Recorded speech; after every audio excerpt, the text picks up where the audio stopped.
So here I just start my laptop and I open the Battle.net and I Word document, and you can see the Buzzy sound coming from the keyboard, or actually the button, power button.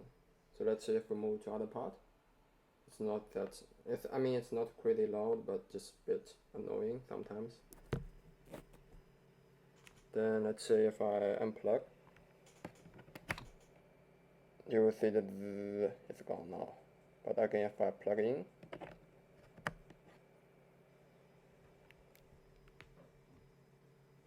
then it just comes out,